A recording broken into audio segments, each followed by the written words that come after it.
you come into a patient's room, you want to make sure that they have a gait belt, they have a walker, and the chair is close to the bed already. If not, you want to make sure you move it close. I moved the bedside table onto the other side because you want an area that you can work with, that you don't have to be bumping into anything when you help the patient up, because you have the walker yourself and the patient. So first of all, they need to have these socks on. These are non-skid socks. Some of them may not have it on, some of them have their own socks, but they don't like to wear socks in bed. When you put them on, just make sure you raise the bed. A lot of people like to bend down and do this. Actually, it's better if you raise the bed up. And I have my equipment already close to me. My walker and I don't want things scattered, and then you sit them up and you have to now say, wait, go get something. I have everything ready. So obviously you sanitize your hands. So a lot of times my patients can't lift their legs up, but if they can, I ask them, can you lift up your leg? Of course, the non-slip is on the bottom. Okay, make sure that it's fitting them well. And there are different sizes that you can match with the patient. Okay, so that's number one. Number two, if the bed is up like this a little bit, let's say it's up more because the patient prefers it, I lower that part down first. Make this part flat. Sometimes I raise their head up to help them a little bit. Of course, you drop the bed down to the level that you feel comfortable to help them. You don't want it too low or you don't want it too high. So if I need to be by them, I want to be able to be at this level, and you want to bend your hips and your knees to help them. So the number one you want to do is you're going to turn them this way. First you tell them, today, I'm going to want to help you sit up at the edge of the bed. Okay? I don't want you to do anything yet. Okay. Once you get to the edge, please just stay here first. Okay. So do I want you to stand up yet? No. Okay. So we want to just sit here so that I can make another assessment whether you should stand up, whether you're safe to stand up. Okay? So can you bend this leg?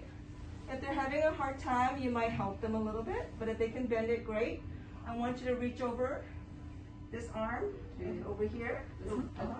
Yeah, this one, if they can. Now you reach with this one. Use your leg to push yourself over. Turn yourself to the side. Yes? And then you're here protecting them. If they are dizzy, you hold them here. Never pull them by their arm. Let's say they needed a little help. Okay, come up and they're like, oh, I'm a little scared. You just guide them up. Okay, again, I'm in a good position to help. I'm never too far away. So here is when you say, how do you feel? Okay. Any dizziness? Any lightheadedness? No. No? Okay, so we're going to proceed a little bit. Now that I know that your feet are not touching the floor, so I made this height so I can be comfortable with my mechanics. Once she's up, I'm going to lower to their height. But if they're tall, I will leave it high. If it's a 6 foot and above patient, I will leave it high. Now I'm going to ask them to put their hand on the rail here. Can you move to the edge of the bed first? Good. Perfect. How do you feel? Okay. This is where you feel, if they can balance themselves, you can put on the gait belt now. The label is on the outside. Okay. You want to put them where their waist is, as low as you can. The label on the outside. You put in the teeth first. We call it the teeth side. Until it's tight. You see that? And then the extra, you thread it through here. So when they say U-shape in your instruction, this is what it means. The extra, tuck it away because you don't want it to end up having an issue with their clothing or anything when they walk. So usually like that. Okay. Teeth side in and then loop it. So now it should be, this is still too loose actually. So to make it tight, pull. So it shouldn't move too much when you pull on them, if they need to. And they always say it's too tight when you first sit. Just let them know it needs to be tight, but when you stand, usually it loosens up because our belly is expanded when we're sitting. Okay? So they've already done their B mat, so apparently you already know that they can stand and they can maybe get to a chair. So this is B mat level 3, okay? So if they're gonna go and sit here, I wanna make sure the chair is closer to them. You unlock first to move them. And make sure your wheels are pointing out. And you lock them again. Wiggle it. I always like to wiggle it just in case.